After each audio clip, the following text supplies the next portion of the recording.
Selamat datang jiwaku yang lelah ke dalam selimut waktu. Malam telah menjatuhkan tirainya yang lembut dan di bawah cahayanya yang tenang, kita akan berkelana. Kita tidak akan berlari. Kita hanya akan berjalan, mengikuti jejak kaki yang hilang di padang rumput sejarah. Tutup mata Anda. Biarkan napas Anda menjadi lambat dan stabil, seperti ombak yang kembali ke pantai. Malam ini, kita akan melayang di atas Tiongkok kuno, di mana angin berbisik tentang seorang pemuda yang mengubah dunia dengan cara yang sunyi, namun menggelegar. Dengarkanlah, bukan dengan telinga Anda, tetapi dengan hati Anda, kisah tentang seorang pria yang namanya masih bergetar di tulang-tulang dunia. Dia adalah Mao Zedong, dan sebelum matahari terbit, kita akan memahami bayangannya yang panjang. Mari kita biarkan sejarah menjadi dongeng pengantar tidur kita malam ini. Bab 1. Benih di Shaoshan, Tanah dan Mimpi, seorang pemuda. Di jantung Tiongkok, di bawah langit Hunan, yang sering diselimuti kabut lembut, terbaring sebuah desa bernama Shaoshan. Itu adalah tempat di mana waktu bergerak dengan irama petani, lambat dan tak terhindarkan, seolah-olah dipandu oleh akar pohon yang dalam.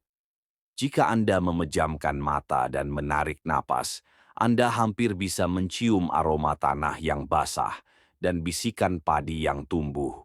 Disinilah, di tengah ketenangan yang menipu ini, seorang anak laki-laki bernama Mao Zedong membuka matanya yang tajam di tahun 1893. Rumah tempat ia dibesarkan bukanlah rumah yang miskin. Ayahnya, seorang pria keras yang pragmatis dan berhati-hati, telah berjuang keras untuk mengumpulkan sebidang tanah dan sedikit kekayaan. Dia adalah gambaran dari seorang petani yang ambisius, yang memandang dunia dengan ukuran panen, keuntungan, dan kekayaan yang dapat dihitung. Namun, hati Mao yang muda tidak pernah benar-benar menemukan kedamaian dalam perhitungan ayahnya yang dingin itu.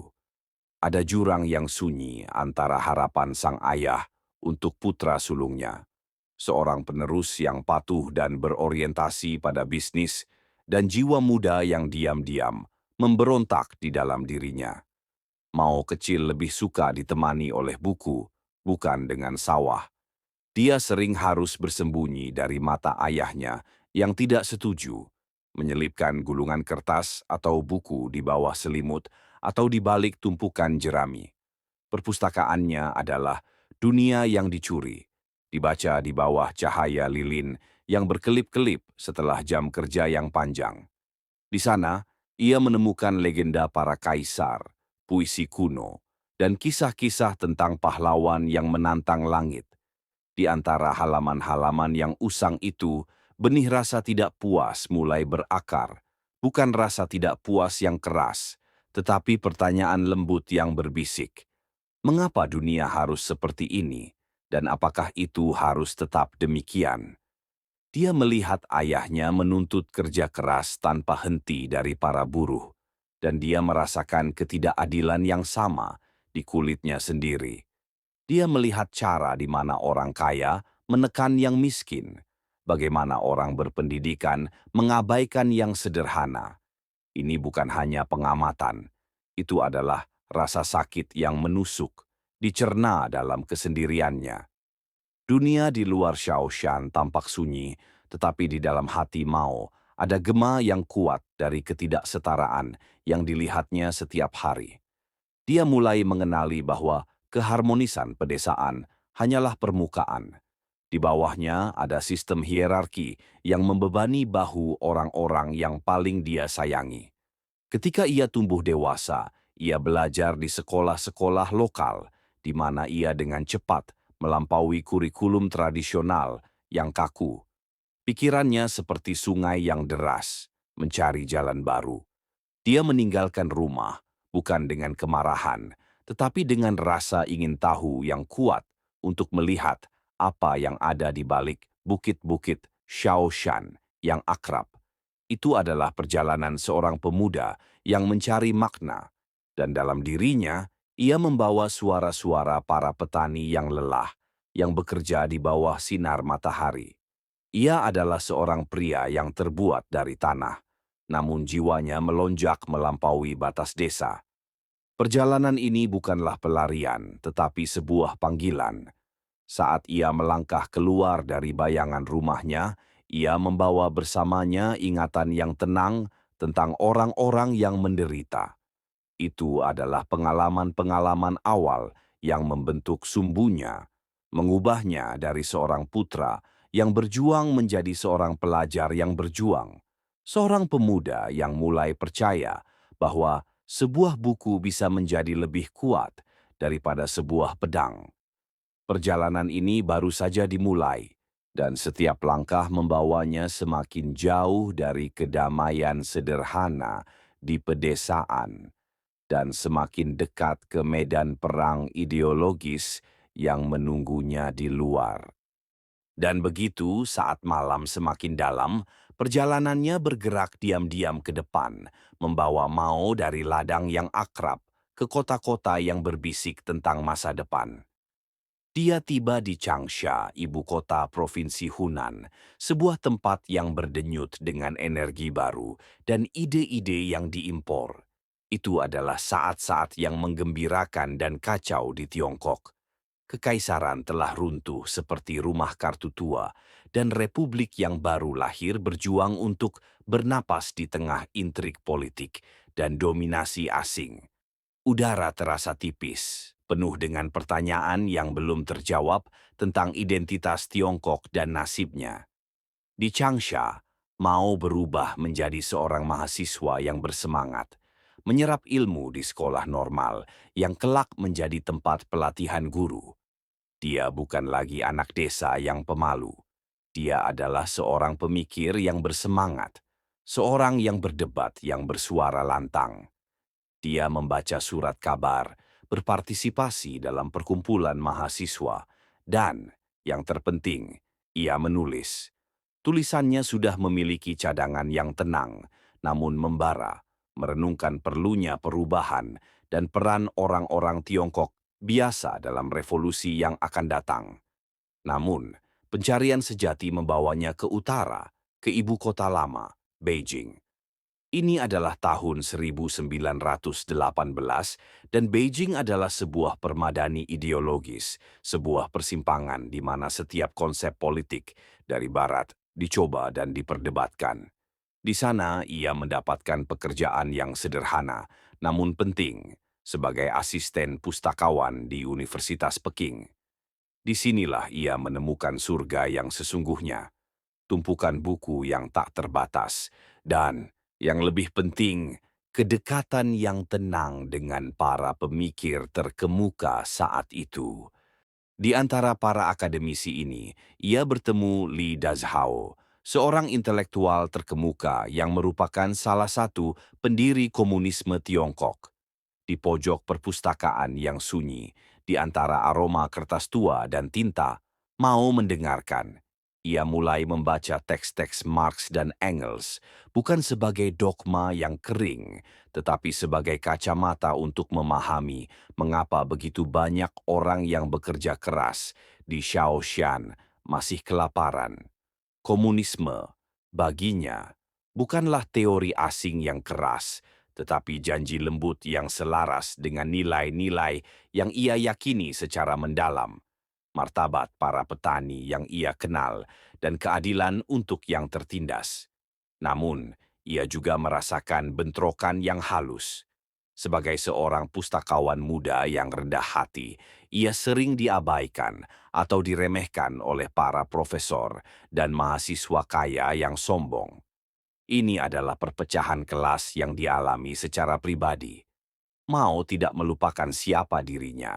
Dia adalah seorang putra petani yang membawa lumpur di sepatunya, dan pengalaman ini memperkuat keyakinannya bahwa perubahan sejati tidak akan datang dari atas, dari para elit intelektual ini, tetapi dari kedalaman rakyat, dari orang-orang kecil yang tidak terlihat.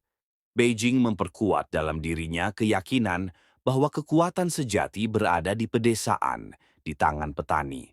Sementara kaum Marxis lainnya di Tiongkok berfokus pada kelas pekerja perkotaan. Mao yang tenang dan reflektif mengingat desa-desa di Hunan. Ia melihat bahwa di Tiongkok, revolusi harus memiliki wajah pedesaan dengan kekuatan yang muncul dari miliaran tangan yang bekerja di tanah. Ia mulai merangkai visinya yang unik, sebuah sintesis yang tenang antara teori Marxis dan realitas Tiongkok. Ia meninggalkan Beijing membawa lebih dari sekadar buku dan ide. Ia membawa sebuah tekad yang terukir dalam diam.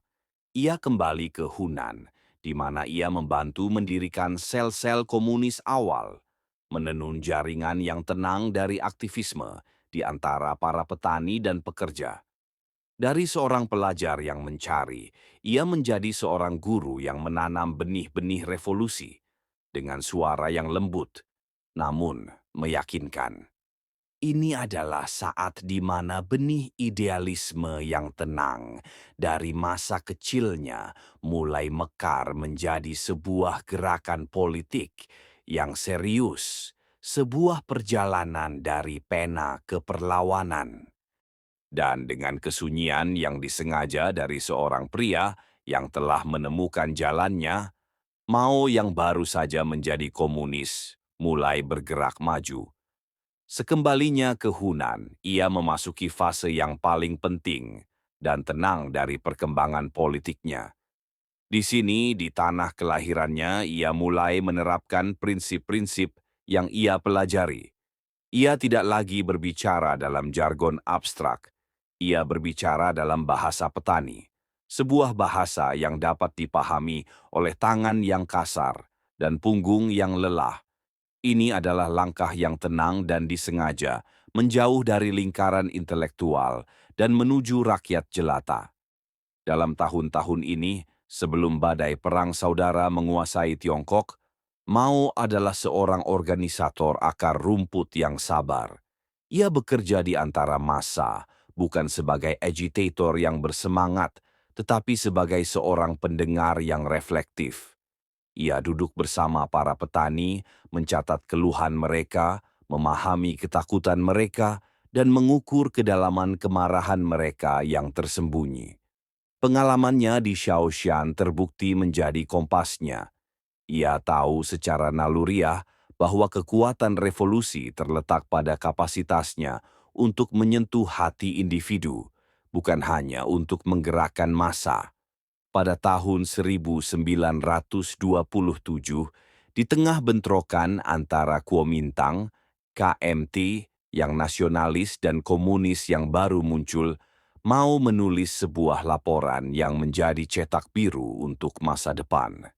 Laporan investigasi gerakan petani di Hunan bukanlah sebuah dokumen politik yang keras, melainkan sebuah pengamatan yang puitis dan kuat tentang potensi revolusioner yang terpendam di pedesaan. Di dalamnya, ia berpendapat dengan lembut, namun tegas, bahwa para petani bukanlah sekadar pendukung yang pasif. Mereka adalah kekuatan utama revolusi, seperti badai yang akan datang, kekuatan yang begitu cepat dan hebat, sehingga tidak ada kekuatan yang bisa menghentikannya. Kata-kata ini, yang ditulis di tengah ketidakpastian, membedakan Mao dari sebagian besar kepemimpinan komunis yang berorientasi ke perkotaan. Mereka menganggap visinya terlalu berorientasi pada pedesaan, terlalu lambat, terlalu jauh dari doktrin Soviet yang ortodoks. Namun, Mao, yang berakar pada tanah, tahu apa yang ia lihat. Dia tahu bahwa di antara miliaran petani di Tiongkok ada lautan potensi yang tak tersentuh. Dia percaya pada kesederhanaan mendasar dari orang-orang ini dan kesabaran mereka yang lambat, yang bisa berubah menjadi keuletan yang tak terhindarkan. Disinilah kita melihat inti sejati dari jiwa Mao. Dia tidak hanya mencari kekuasaan politik. Dia mencari semacam pembenaran untuk penderitaan yang ia lihat sejak masa kecilnya. Setiap tindakan penindasan yang ia saksikan kini dapat diatasi dengan sebuah ide, sebuah gerakan. Perlawanan yang ia rasakan terhadap ayahnya, terhadap tuan tanah di Hunan, kini menemukan ekspresi yang lebih besar, namun tetap tenang. Dia telah mengambil kerinduan pribadinya akan keadilan dan mengubahnya menjadi sebuah doktrin. Namun, ketenangan ini tidak bertahan lama. Tahun 1927 membawa pembersihan yang berdarah, di mana KMT, di bawah Chiang Kai-shek, berpaling pada sekutu-sekutu komunisnya. Pembantaian yang terjadi di Shanghai dan kota-kota lain menunjukkan kepada Mao kenyataan yang dingin. Tidak ada jalan damai menuju perubahan. Kegagalan revolusi perkotaan ini, yang begitu cepat dan brutal, membenarkan visinya yang berorientasi pada pedesaan. Ia tahu bahwa ia harus mundur dari kota ke tempat yang ia yakini sebagai tempat yang paling aman, paling berakar, dan paling kuat, pedesaan. Bab ini berakhir di tepi hutan, di mana Mao, yang kini menjadi buronan, harus meninggalkan pena untuk pedang, mengubah kata-kata menjadi taktik gerilya. Dia menoleh ke belakang sejenak pada kedamaian yang hilang di perpustakaan dan ladang Shaoshan. Sekarang, dia harus mengambil visi para petani dan memimpin mereka dalam perjuangan yang panjang dan menakutkan. Dia bukan lagi seorang pelajar, dia adalah seorang pemimpin, memasuki malam yang tidak akan berakhir selama beberapa dekade. Dengan itu kita akan memasuki kegelapan. Ada saat-saat dalam sejarah ketika pilihan terasa sunyi dan tak terhindarkan. Bagi Mao, saat itu adalah saat dia menyadari bahwa janji manis idealisme harus dibaptis dalam kenyataan yang keras. Ia telah mengambil ajaran dari buku-buku lama, dan kini ia harus mengujinya di bawah bintang-bintang yang dingin, dengan hanya kehendak para petani di sisinya. Ini adalah akhir dari kepolosan dan awal dari sebuah legenda yang pahit. Bab 2, Api Perang Gerilya, Perjalanan Panjang Melintasi Malam. Setelah pembantaian yang sunyi dan berdarah di kota-kota, Mao dan para pengikutnya terdorong ke dalam kegelapan. Mereka mencari perlindungan di tempat yang paling terpencil dan paling kuno di Tiongkok, Pegunungan Jinggang. Tempat ini, tinggi dan diselimuti kabut abadi, adalah persimpangan di mana impian dan keputusasaan bertemu. Di sini, di antara puncak-puncak yang keras dan lembah-lembah yang tersembunyi, ia harus mengubah dirinya. Sang penyair dan pustakawan kini harus belajar bahasa para prajurit, dan puisinya harus ditulis dalam strategi gerilya yang tenang dan licik.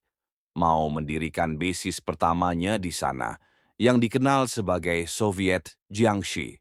Itu adalah sebuah negara kecil di dalam negara, tempat di mana visi agrarisnya menemukan tempat tinggal pertamanya. Dia tidak menawarkan kemenangan yang cepat. Dia menawarkan tanah. Dia tidak menawarkan kekayaan. Dia menawarkan martabat. Dalam ketenangan Soviet Jiangxi, para petani yang lelah menemukan janji akan keadilan. Ini adalah sebuah upaya untuk menciptakan utopia pedesaan, sebuah tempat yang damai, yang terbuat dari lumpur dan harapan, jauh dari korupsi dan kesombongan para bangsawan. Namun, kedamaian semacam itu tidak diizinkan untuk berakar dalam-dalam di tanah Tiongkok pada masa itu. Di luar pegunungan, musuh mereka, Kuomintang di bawah Chiang Kai-shek, melihat Soviet Jiangxi bukan sebagai mimpi yang rentan, tetapi sebagai kanker yang harus diangkat. Chiang meluncurkan kampanye pengepungan yang tak henti-hentinya dengan langkah yang lambat dan pasti seperti air pasang yang naik. Kampanye-kampanye ini bukanlah serangan yang cepat. Itu adalah tekanan yang sunyi. sebuah pengepungan yang bertujuan untuk mencekik para komunis dengan kelaparan dan isolasi. Mereka berusaha memutus setiap urat nadi kehidupan, setiap bisikan harapan. Di tengah tekanan ini, Mao menemukan kedamaian dalam strategi. Dia merumuskan ajarannya yang terkenal. Musuh maju, kita mundur. Musuh berhenti, kita ganggu. Musuh lelah, kita serang. Musuh mundur, kita kejar. Ini bukanlah retorika perang yang keras, tetapi sebuah filosofi kesabaran yang lembut, sebuah ajaran Tao yang diterapkan pada pertempuran. Gerilya bukanlah tentang bentrokan langsung. Itu adalah tentang menjadi seperti air, mengikuti garis resistensi yang paling sedikit, menggunakan kelemahan musuh, dan tidak pernah membiarkan mereka beristirahat. Ini adalah pertempuran akal, bukan kekuatan, dan Mao adalah ahli strateginya. Namun, di dalam kepemimpinan komunis sendiri, ada perpecahan yang sunyi. Para pemimpin yang baru datang, yang dipengaruhi oleh para penasihat Soviet, mulai mengkritik taktik gerilya Mao yang pasif. Mereka menginginkan pertempuran konvensional, serangan frontal yang keras, metode yang asing bagi tanah dan jiwa Tiongkok. Perlahan, Mao yang tenang disingkirkan dari komando, visinya dianggap terlalu pedesaan dan terlalu tidak ortodoks. Perintah-perintah baru yang keras dan langsung menggantikan strategi lembutnya. Akibatnya datang dengan cepat dan itu adalah tragedi yang sunyi. Di bawah taktik konvensional yang baru, Soviet Jiangxi mengalami kerugian demi kerugian. Pengepungan Chiang Kai-shek yang kelima, yang kini menggunakan taktik garis pertahanan yang metodis dan keras, mulai menutup. Mimpi di pegunungan itu mulai runtuh, bukan dengan ledakan dramatis, tetapi dengan kelelahan yang lambat dan tak terhindarkan. Para petani yang telah menemukan harapan kini menghadapi kehancuran. Pilihan yang tersisa adalah pilihan yang mengerikan, tetap tinggal dan dimusnahkan, atau pergi, meninggalkan segala yang telah mereka bangun.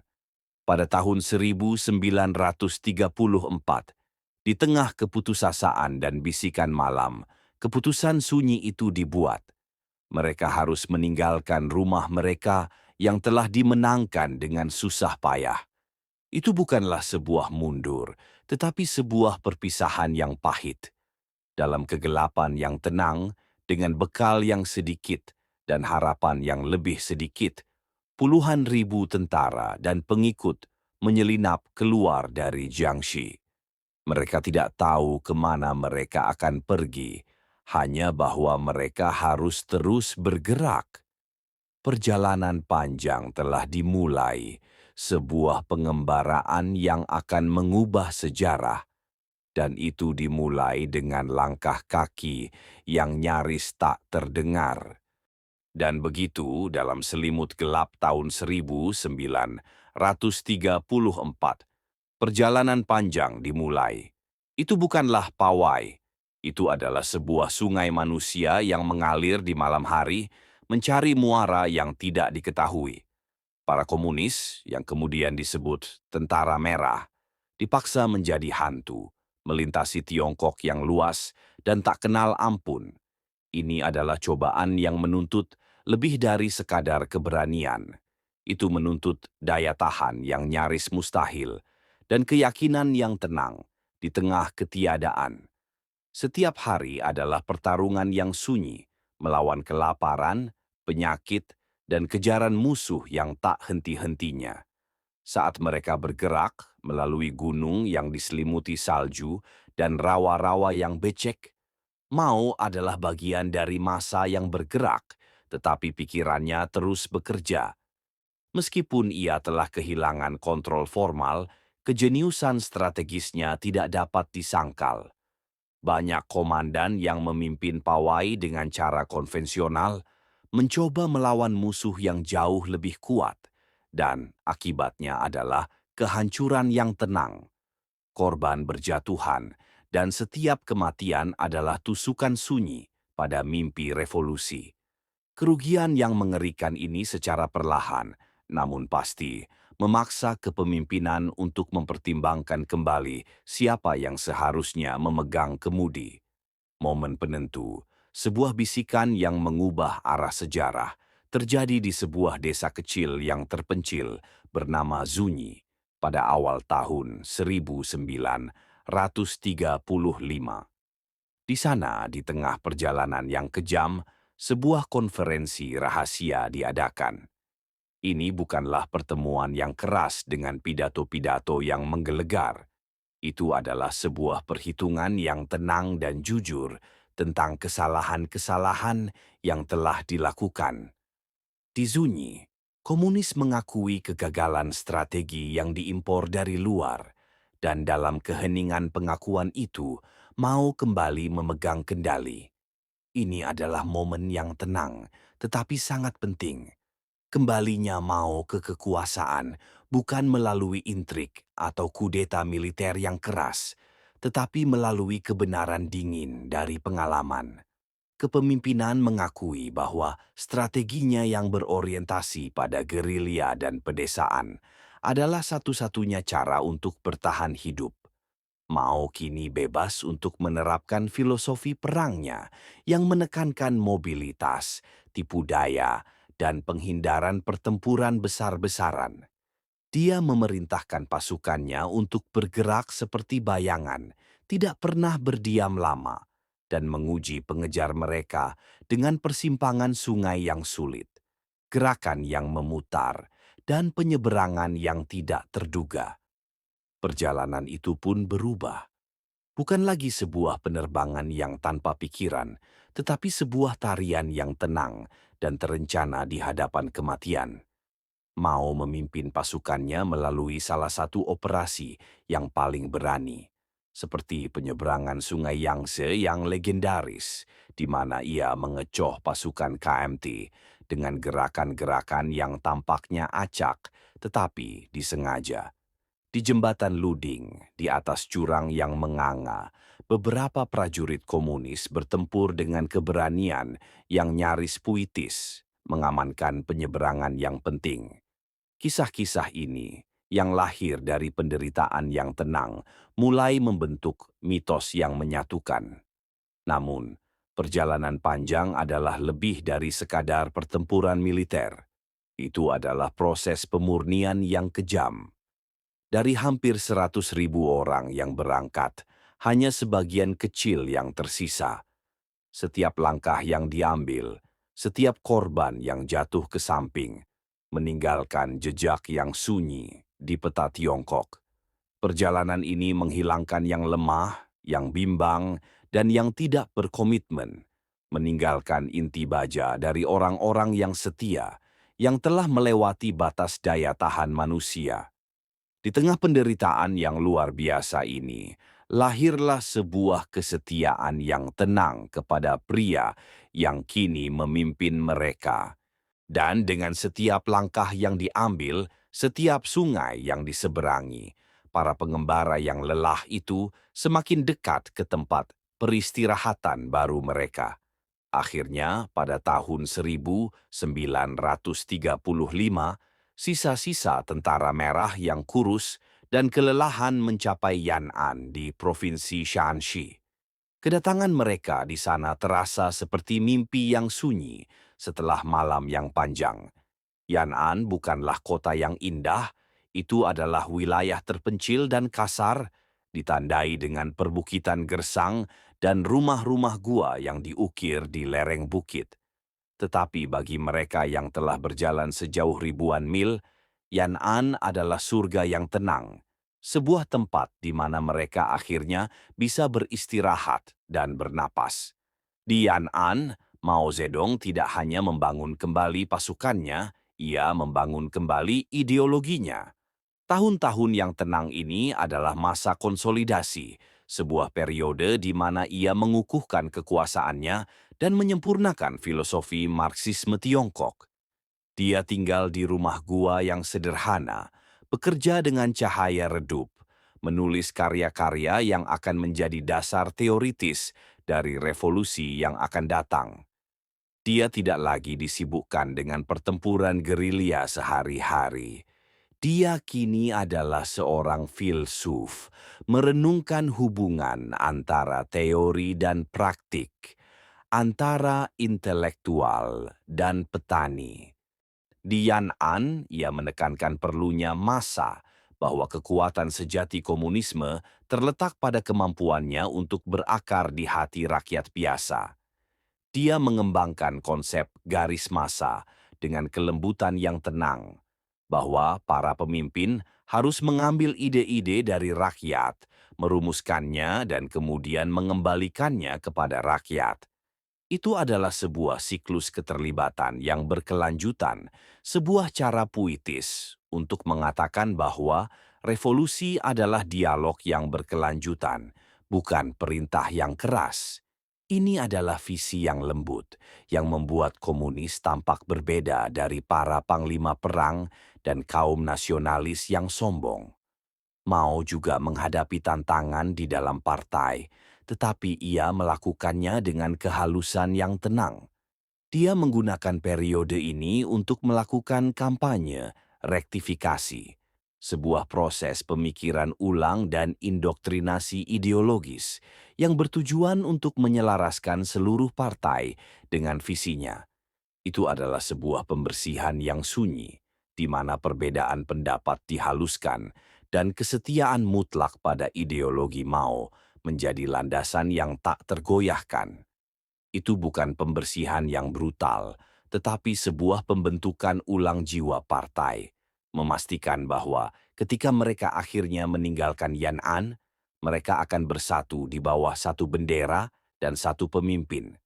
Yan'an menjadi metafora yang kuat, sebuah tempat yang ditempa dari kesengsaraan, sebuah simbol ketahanan, dan bukti bahwa Mao yang tenang adalah masa depan Tiongkok.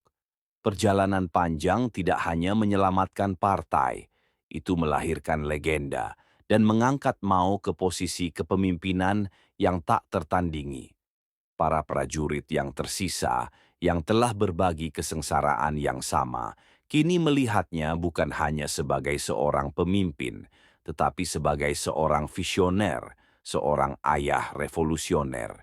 Ketika Perang Dunia Kedua dan invasi Jepang memberikan jeda yang pahit dari pengejaran KMT, komunis menggunakan waktu tenang ini dengan bijak. Mereka memperluas wilayah yang mereka kendalikan di pedesaan, mendapatkan kepercayaan dari para petani yang semakin kecewa dengan korupsi KMT. Mao telah memainkan permainan jangka panjang, dan sekarang, setelah bertahun-tahun di padang gurun, kesabarannya mulai membuahkan hasil. Yan'an adalah tempat peristirahatan, tetapi itu juga adalah tempat pembibitan kekuatan sejati. Bab ini berakhir dengan keheningan yang tenang. Tentara Merah telah melewati malam dan kini mereka menatap fajar. Perjalanan panjang telah berakhir, tetapi perang belum. Mao, yang kini tak terbantahkan, berdiri di tepi jurang, siap memimpin rakyatnya dari rumah gua yang sederhana ke ibu kota yang besar. Perjalanan dari pedesaan ke kekuasaan akan segera memasuki tahap yang menentukan. Seringkali, keberanian sejati ditemukan bukan dalam kemenangan besar, tetapi dalam kemampuan untuk terus berjalan ketika semua harapan telah hilang. Perjalanan panjang adalah saat ketika sebuah mimpi menjadi kenyataan yang ditempa dalam besi. Sebuah bukti puitis tentang daya tahan seorang pria dan orang-orang yang mengikutinya. Mereka telah berjalan keluar dari malam, dan kini dunia harus menghadapi matahari yang baru terbit. Bab 3. Matahari merah terbit. Janji dan kekuatan fajar yang baru setelah perang yang panjang dan melelahkan terasa lebih terang dan lebih tajam.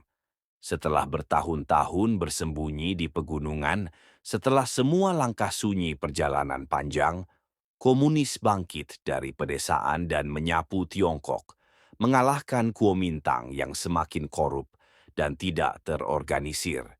Kemenangan mereka bukanlah serangan tunggal yang keras, tetapi serangkaian bisikan kemenangan yang tenang menyebar dari desa ke kota. Pada tahun 1949, saat fajar revolusioner bersinar, Chiang Kai-shek dan sisa-sisa pasukannya melarikan diri ke Taiwan, meninggalkan daratan. Tiongkok akhirnya bersatu, dan itu adalah milik Mao.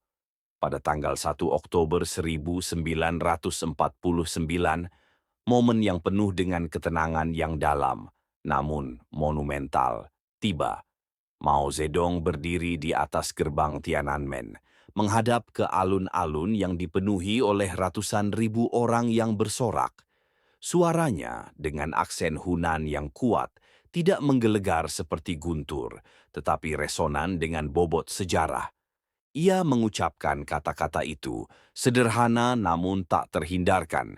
Rakyat Tiongkok telah bangkit. Dengan pernyataan sunyi itu, Republik Rakyat Tiongkok, RRT, lahir. Itu adalah akhir dari masa 1 abad penghinaan, perang saudara, dan fragmentasi. Momen ini terasa seperti nafas pertama setelah menahan nafas selama puluhan tahun. Bagi banyak orang Tiongkok, terutama para petani yang kelelahan, ini adalah realisasi dari janji yang lama ditunggu-tunggu. Itu bukan hanya kemenangan politik, itu adalah sebuah pembebasan. Pria yang telah dibentuk oleh lumpur Shaoshan, yang telah berjuang di rawa-rawa Jiangxi, kini berdiri sebagai arsitek dari Tiongkok yang baru.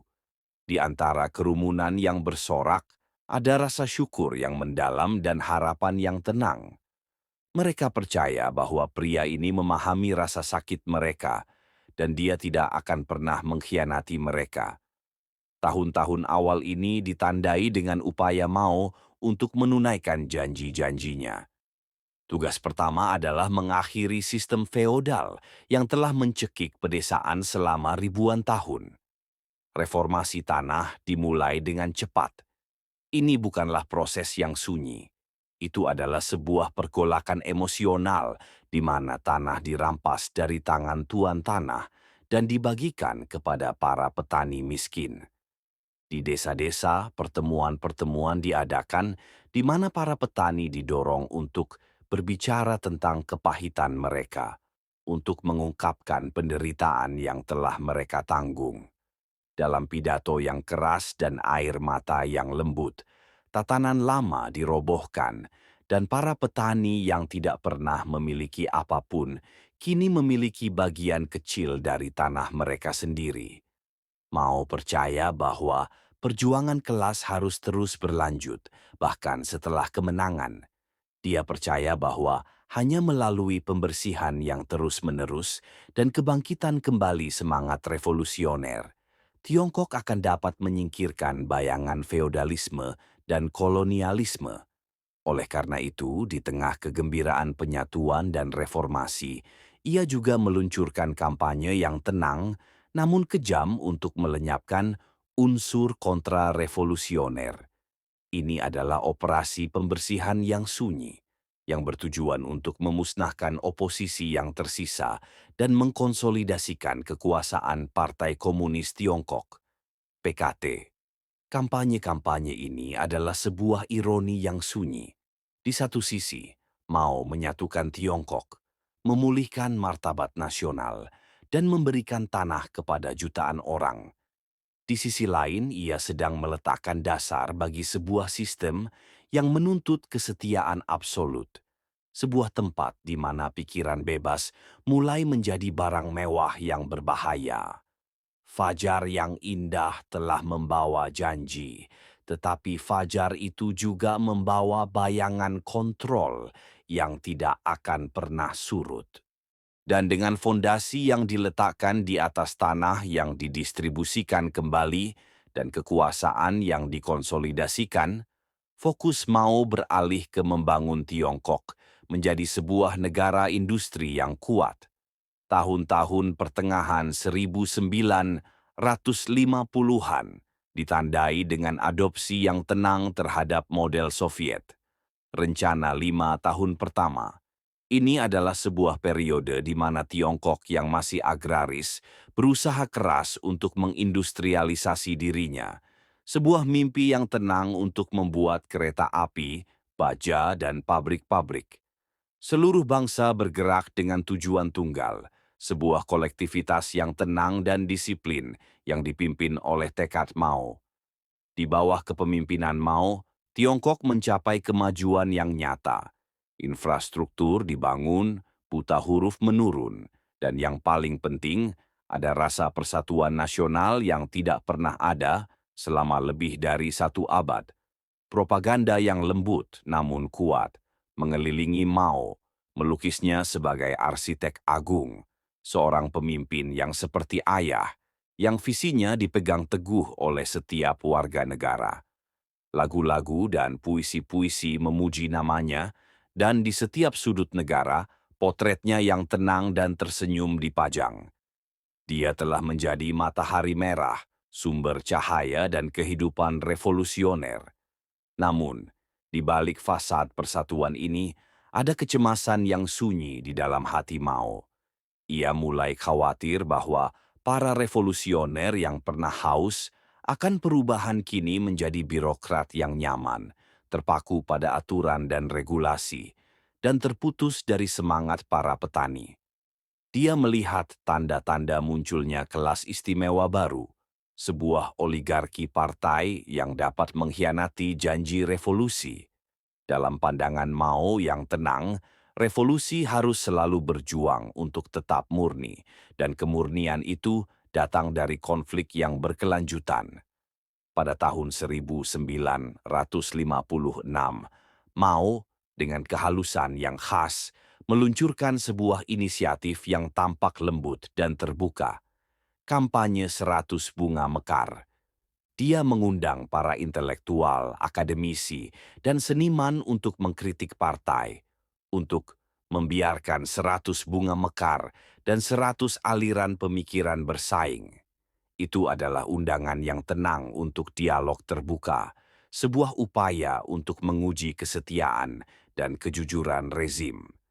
Bagi Mao, ini mungkin merupakan sebuah ujian, sebuah cara untuk menyalurkan energi kritis tanpa membiarkannya meledak. Awalnya, ada keheningan yang tenang, orang-orang takut. Tetapi kemudian kritik mulai mengalir, perlahan-lahan pada awalnya, kemudian dalam banjir yang tenang dan tak terduga.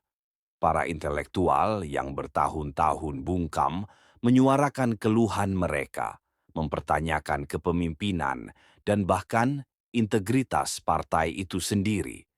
Kritik-kritik ini, yang seringkali jujur dan menyakitkan, menunjukkan kepada Mao sebuah gambaran yang mengejutkan, bahwa di bawah persatuan yang tenang, ada reservoir ketidakpuasan yang luas. Reaksi Mao sangat cepat, dan itu adalah sebuah pembalasan yang sunyi dan kejam. Ia menyimpulkan bahwa kritik-kritik ini bukanlah dialog yang jujur, tetapi serangan terhadap kekuasaannya sendiri. Kampanye 100 bunga mekar dengan cepat dibatalkan dan digantikan oleh kampanye anti kanan. Itu adalah sebuah operasi sunyi untuk menghukum mereka yang telah berbicara. Para intelektual dan kritikus yang berani berbicara kini dicap sebagai kanan, musuh rakyat, dan dihukum dengan keras. Dan dengan penutup tirai yang sunyi dari kampanye anti kanan, Tiongkok menjadi tempat yang berbeda. Ketakutan menyebar tidak dengan teriakan, tetapi dengan bisikan yang tenang. Orang-orang belajar bahwa dalam Tiongkok yang baru, kesetiaan diam lebih aman daripada kejujuran yang keras. Mao telah menyingkirkan kritik-kritik, tetapi ia juga telah memperkuat keyakinannya bahwa kaum intelektual dan birokrat tidak dapat dipercaya. Dia merasa semakin terpisah dari para pemimpin partai lainnya yang tampaknya puas dengan kecepatan revolusi yang lambat dan teratur. Ketidakpuasan yang tenang ini memicu visi baru, sebuah ambisi yang melonjak jauh melampaui perhitungan para birokrat. Mao tidak ingin hanya berjalan, ia ingin terbang. Ia ingin Tiongkok mengambil lompatan raksasa menuju komunisme yang sempurna, melewati tahapan yang dianggap perlu oleh para Marxis lainnya. Ia percaya pada potensi yang tak terbatas dari rakyat Tiongkok, bahwa dengan kemauan keras kolektif, mereka bisa mencapai apapun. Oleh karena itu, ia mulai merencanakan sebuah ledakan energi yang tenang, namun masif, sebuah gerakan yang akan dikenal sebagai lompatan jauh ke depan, Great Leap Forward.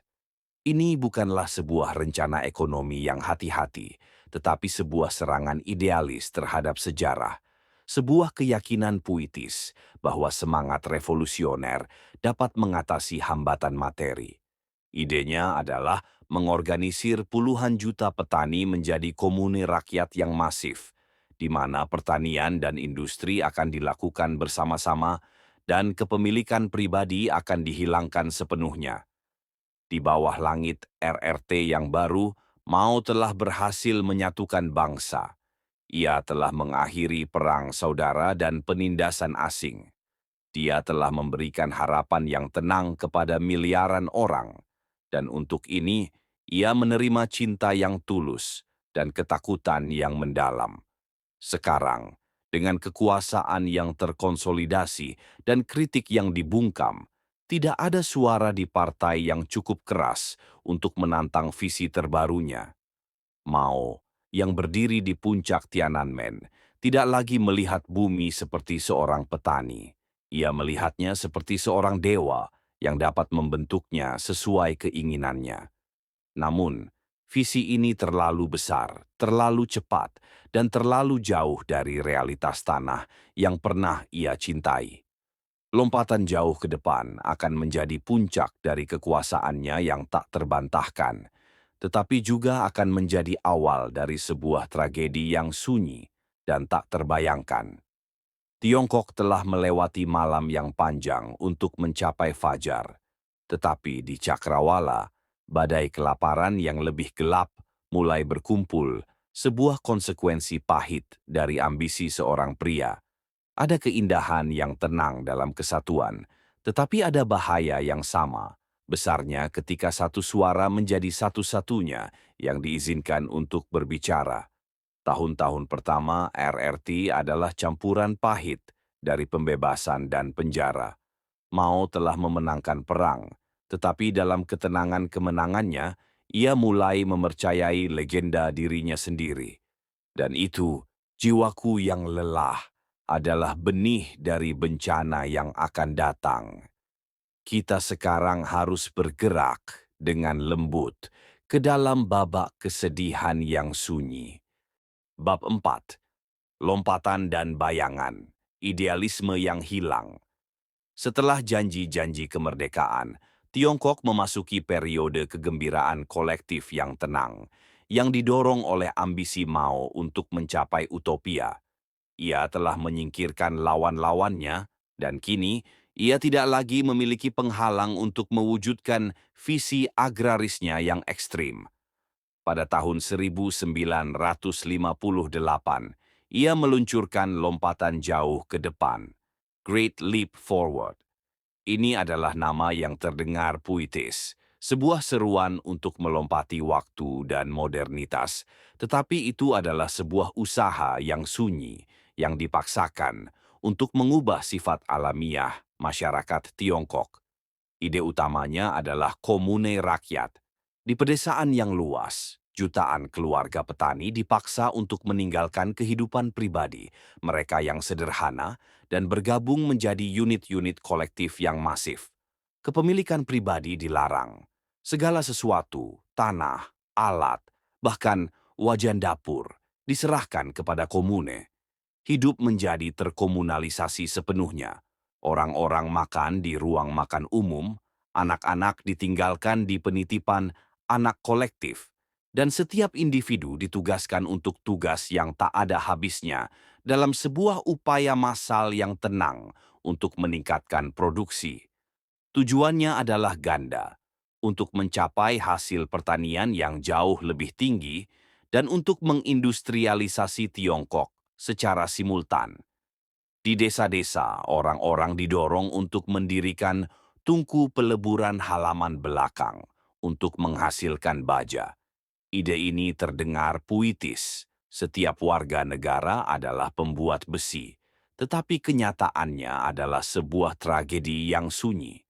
Para petani yang tidak terlatih melebur peralatan pertanian mereka sendiri, pot dan wajan mereka yang berharga untuk menghasilkan gumpalan logam yang tidak berguna dan rapuh. Kekuatan kerja yang seharusnya memanen kini disia-siakan di depan tungku yang tidak efisien. Para pejabat lokal didorong oleh tekanan yang tenang dan tak henti-hentinya dari atas untuk melaporkan keberhasilan yang fantastis, mulai berbohong. Mereka mengirimkan angka-angka hasil panen yang konyol, sebuah tarian yang sunyi dari optimisme palsu.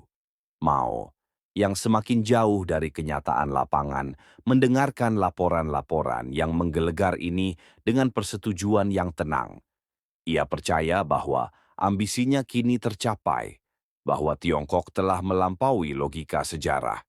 Ia melihatnya sebagai kemenangan kemauan manusia atas keterbatasan materi. Namun, di bawah permukaan angka-angka yang berbohong, kenyataan yang dingin mulai mencekik pedesaan. Karena tenaga kerja dialihkan untuk proyek-proyek yang sia-sia, dan karena laporan-laporan palsu dilebih-lebihkan, hasil panen yang sebenarnya dibiarkan membusuk atau tidak dipanen sama sekali. Di tengah klaim panen super yang menggelegar, gudang-gudang komune rakyat sebenarnya kosong. Pemerintah, yang percaya pada angka-angka fantastis ini, terus menarik gandum untuk kota-kota dan ekspor, meninggalkan para petani, para pahlawan revolusi, tanpa apa-apa. Kelaparan melanda, bukan dengan tiba-tiba, tetapi dengan kedatangan yang tenang dan lambat. Itu adalah kelaparan buatan manusia yang terburuk dalam sejarah. Orang-orang di komun mulai menjadi kurus, gerakan mereka menjadi lambat, suara mereka menjadi bisikan. Para petani yang beberapa tahun sebelumnya telah diangkat sebagai penguasa baru Tiongkok, kini berada di bawah penindasan yang jauh lebih kejam daripada tuan tanah manapun. Penindasan dari sebuah ideologi yang terlalu percaya diri, dari sebuah sistem yang tidak mengizinkan pertanyaan. Dan seiring berjalannya tahun-tahun kelaparan yang sunyi, dari tahun 1959 hingga 1961, tragedi lompatan jauh ke depan menjadi semakin parah. Perjalanan sunyi Mao menuju kekuasaan telah menjadi jalan sunyi menuju kehancuran yang tak terhindarkan. Di pedesaan, kehidupan kembali ke tingkat yang paling mendasar dan brutal. Orang-orang mencari apapun yang dapat dimakan. Kulit pohon, rumput liar, tanah liat. Wajah-wajah yang pernah bersinar dengan harapan revolusioner kini menjadi cekung dan tanpa ekspresi, diwarnai dengan keputusasaan yang sunyi. Dalam komune rakyat, di mana solidaritas seharusnya menjadi inti, terjadi perpecahan yang tenang. Jatah makanan dikontrol dengan ketat. Mereka yang bekerja paling keras pun tidak dijamin untuk bertahan hidup. Ini adalah sebuah ironi yang pahit. Pria yang menentang ayahnya karena kekejamannya kini telah menciptakan sebuah sistem yang tak terbatas kekejamannya, yang dipaksakan bukan oleh satu orang tiran, tetapi oleh tiran ideologi. Di dalam eselon atas Partai Komunis, keheningan mulai pecah dengan bisikan-bisikan ketidaksetujuan. Salah satu suara yang paling penting yang bangkit melawan keheningan yang dipaksakan adalah Peng Dehuai, seorang jenderal veteran dan kawan seperjuangan Mao yang telah berjalan di perjalanan panjang di sisinya. Pada konferensi Lushan yang tenang pada tahun 1959, Peng memberanikan diri untuk menulis surat kepada Mao. Surat itu bukanlah sebuah serangan yang keras, tetapi sebuah kritik yang tenang, yang menyatakan bahwa lompatan jauh ke depan adalah sebuah kesalahan dan melaporkan kekejaman dan kelaparan yang ia saksikan sendiri di pedesaan. Peng Dehuai telah melanggar keheningan suci kepatuhan. Mao, yang egonya telah menjadi sebesar negaranya sendiri, tidak dapat mentolerir kritik semacam itu, terutama yang datang dari seorang kawan lama yang memiliki integritas moral. Bagi Mao, keraguan Peng bukanlah tentang angka-angka atau kelaparan. Itu adalah serangan terhadap visinya, terhadap statusnya sebagai arsitek Tiongkok yang tak terbantahkan. Reaksi Mao adalah salah satu momen paling sunyi dan menentukan dalam pemerintahannya. Dia tidak berdebat dengan fakta-fakta kelaparan. Dia menyerang karakter Peng. Dia memobilisasi dukungan partai melawan kawan lamanya, menuduhnya sebagai seorang oportunis kanan yang mencoba membalikkan revolusi. Peng Dehuai disingkirkan dari kekuasaan dalam sebuah penghinaan yang sunyi dan kemudian dipenjara. Kejatuhan Peng mengirimkan pesan yang dingin dan jelas kepada setiap anggota partai. Di bawah matahari merah, kebenaran tidak sepenting kesetiaan. Keheningan sekali lagi memerintah. Dengan disingkirkannya Peng, lompatan jauh ke depan berlanjut selama beberapa waktu. Meskipun intensitasnya perlahan-lahan menurun, karena realitas kelaparan tidak dapat disembunyikan selamanya. Mao, yang kini harus menghadapi kengerian yang tenang, menyalahkan bencana itu pada musuh-musuh di dalam dan bencana alam di luar. Tetapi ia tidak pernah mengakui kesalahan mendasar dari visi utopisnya.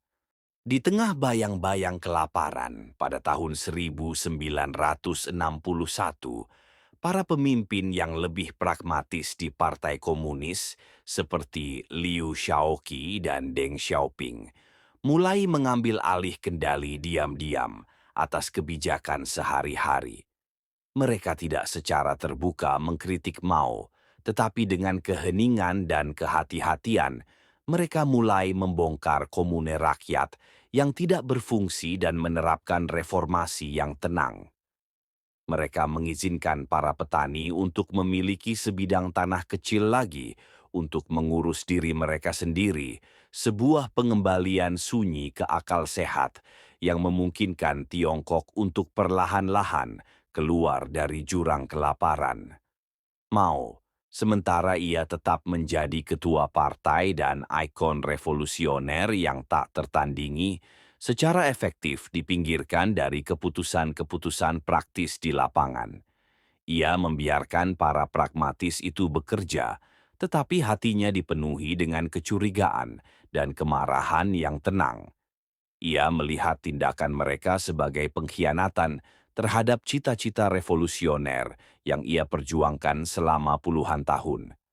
Para pragmatis ini, menurut pandangannya, adalah birokrat yang nyaman, yang lebih suka efisiensi daripada ideologi, dan ia percaya bahwa mereka sedang memimpin Tiongkok kembali ke kapitalisme dengan langkah yang sunyi dan tak terhindarkan.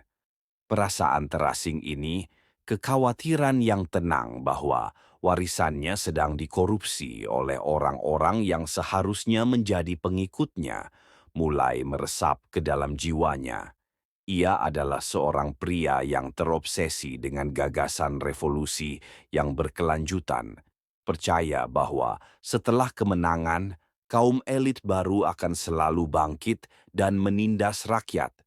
Sekarang, ia melihat ramalan ini menjadi kenyataan di antara rekan-rekannya sendiri.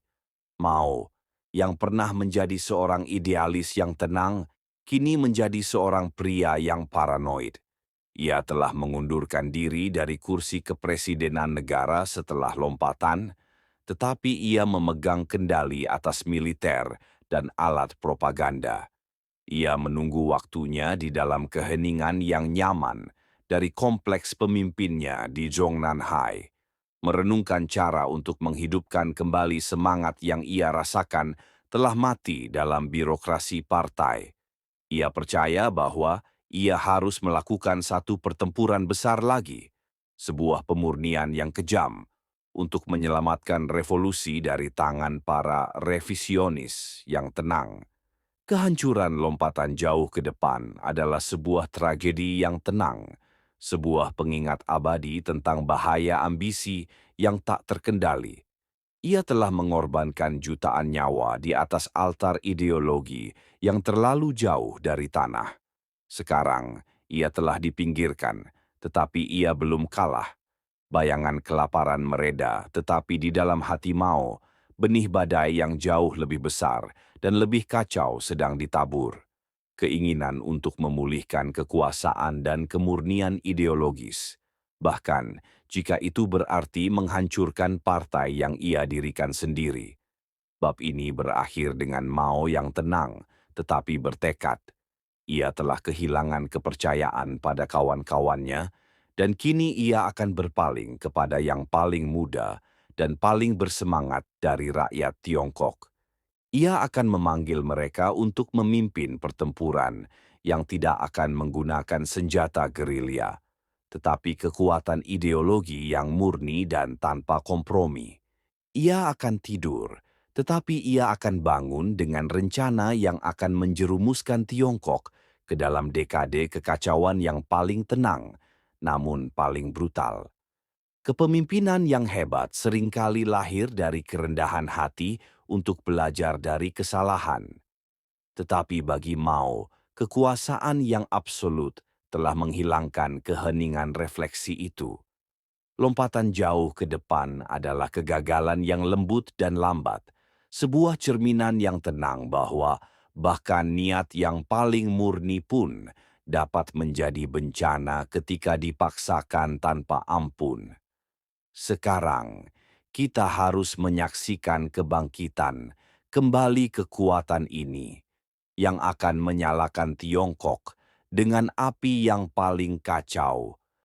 Bab 5. Revolusi dalam tidur, warisan yang tidak pernah berakhir. Kekalahan sunyi dari lompatan jauh ke depan meninggalkan Mao dalam keadaan refleksi yang pahit. Ia adalah seorang pria yang terobsesi dengan gagasan kemurnian ideologis, dan kini ia merasa bahwa revolusinya sedang dirampok, bukan oleh musuh lama, tetapi oleh kawan-kawan di dalam partai. Para pragmatis seperti Liu Shaoqi dan Deng Xiaoping meskipun berhasil memulihkan ekonomi Tiongkok.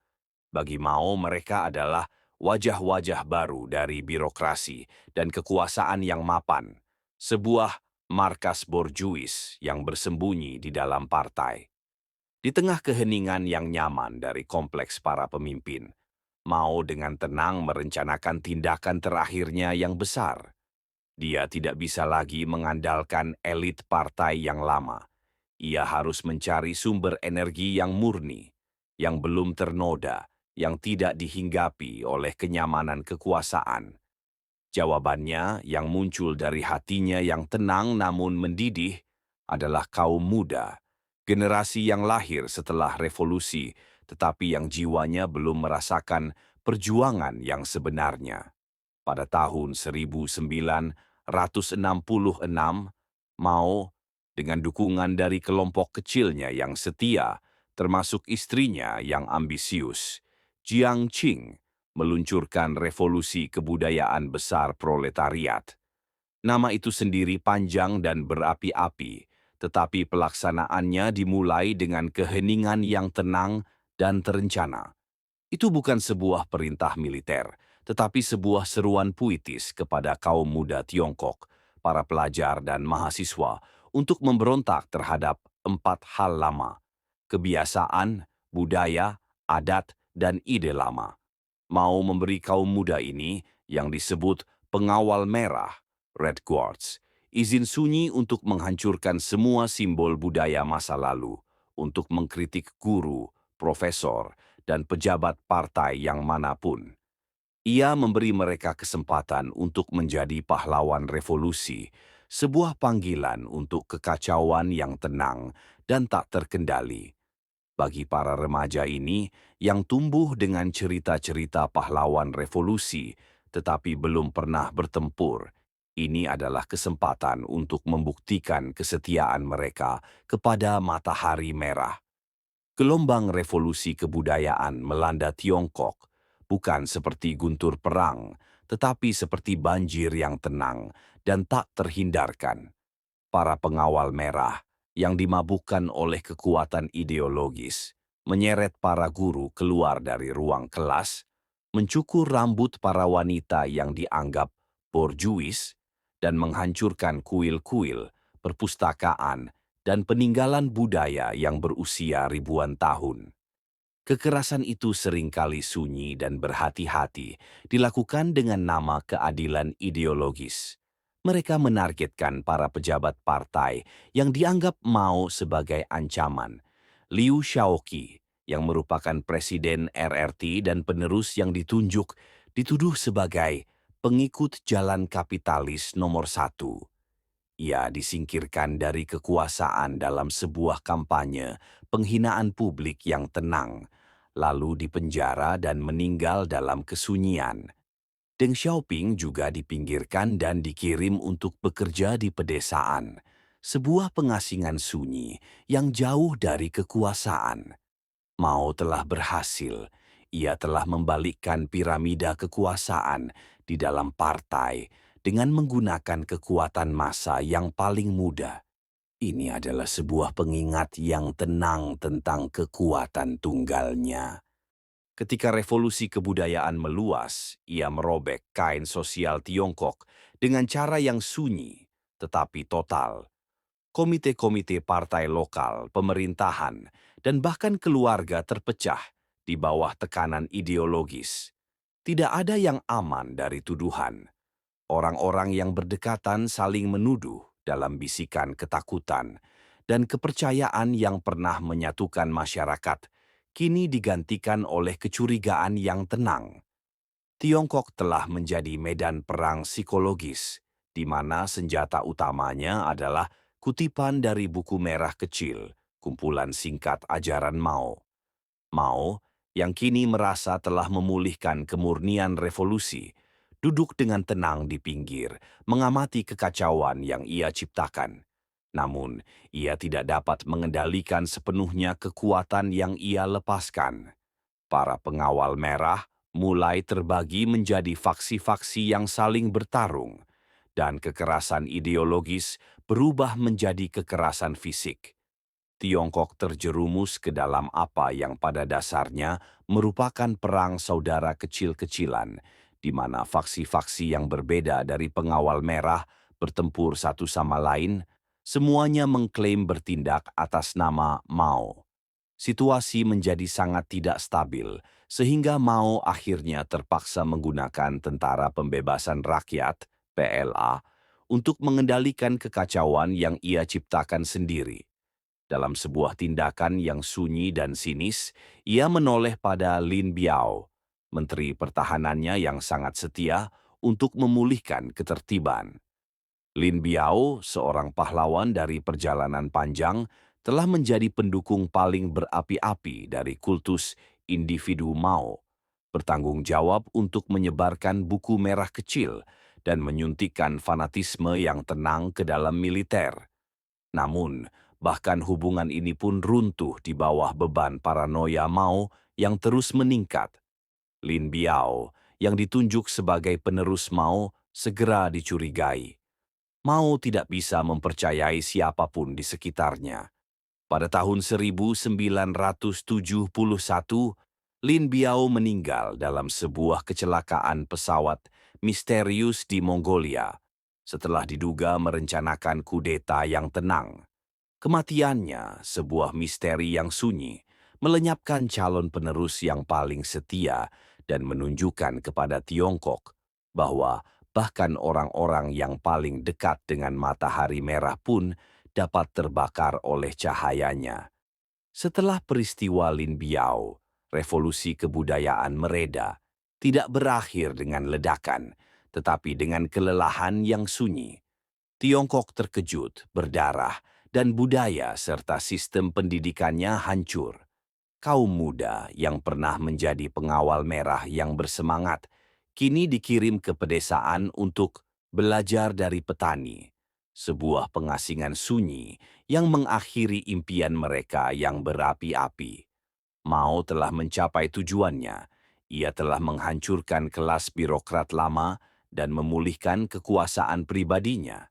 Tetapi ia telah melakukannya dengan harga yang sangat mahal bagi bangsa. Tahun-tahun terakhir Mao adalah masa-masa kesendirian dan keheningan yang mendalam.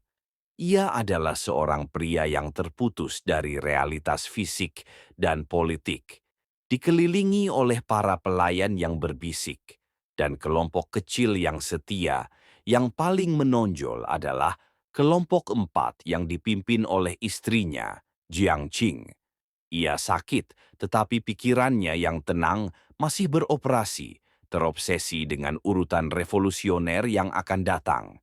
Ia mengizinkan Deng Xiaoping untuk kembali untuk sementara waktu, karena ia membutuhkan pragmatis untuk memulihkan kerusakan yang disebabkan oleh revolusi kebudayaan.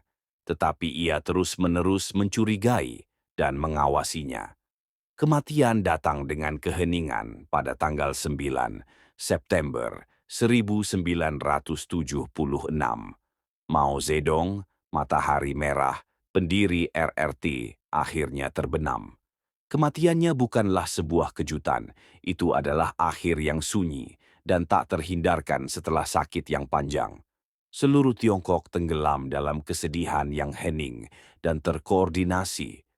Orang-orang menangis di jalanan, tidak hanya karena propaganda dan kewajiban, tetapi karena banyak dari mereka benar-benar melihatnya sebagai seorang pembebas yang telah memberikan mereka martabat dan mengakhiri kesengsaraan kolonial. Dia adalah seorang ayah, betapapun kejamnya dia. Warisan yang ia tinggalkan adalah kontradiksi yang sunyi. Ia telah mengambil sebuah negara yang pecah, terhina, dan didominasi asing, dan mengubahnya menjadi negara yang bersatu, berdaulat, dan diakui secara global. Ia memberikan tanah kepada jutaan petani dan meningkatkan tingkat melek huruf, serta status perempuan. Untuk ini, ia tetap menjadi ikon nasional, sebuah wajah yang tenang dan abadi di gerbang Tiananmen, sebuah simbol kekuatan Tiongkok. Namun, di sisi lain ia juga meninggalkan jejak tragedi yang sunyi akibat dari lompatan jauh ke depan dan revolusi kebudayaan yang telah merenggut jutaan nyawa dan menghancurkan generasi. Ia adalah seorang idealis yang tenang, yang visinya berubah menjadi tirani, yang menuntut kepatuhan total. Ia memuja rakyat, tetapi ia berulang kali mengorbankan mereka di atas altar ideologi yang abstrak. Setelah kematiannya ada sebuah perjuangan kekuasaan yang sunyi, dan para pragmatis, dipimpin oleh Deng Xiaoping, muncul sebagai pemenang. Mereka dengan tenang membongkar warisan ideologisnya yang kacau dan membuka jalan Tiongkok menuju reformasi ekonomi yang akan datang. Namun, mereka tidak dapat menghapus Mao. Partai Komunis secara resmi memutuskan bahwa Mao benar 70% dan salah 30%, sebuah perhitungan yang sunyi dan sederhana untuk sebuah kehidupan yang penuh dengan kompleksitas yang mengerikan. Dan jadi, di bawah langit malam yang luas, kita merenungkan kisah Mao Zedong. Ia adalah seorang petani yang menjadi penyair, seorang pustakawan yang menjadi jenderal, seorang filsuf yang menjadi tiran. Ia adalah sebuah monumen bagi kekuatan ideologi yang tak terkendali, seorang pria yang membawa fajar kebebasan dan kegelapan penindasan. Bayangannya masih panjang, membentang di atas Tiongkok, sebuah pengingat yang tenang bahwa sejarah jarang menawarkan jawaban yang sederhana. Sekarang, jiwaku yang lelah, biarkan kisah ini melayang pergi, dan biarkan dirimu tenggelam dalam tidur yang tenang. Jika kata-kata ini membawa Anda lebih dekat untuk tidur, biarkan saluran ini tetap di sisimu juga. Sebuah panduan yang tenang untuk malam yang gelap. Tekan saja tombol langganan yang lembut dan biarkan kami menjadi bisikan sejarah Anda untuk malam-malam yang akan datang. Tidur nyenyak, jiwaku yang lelah,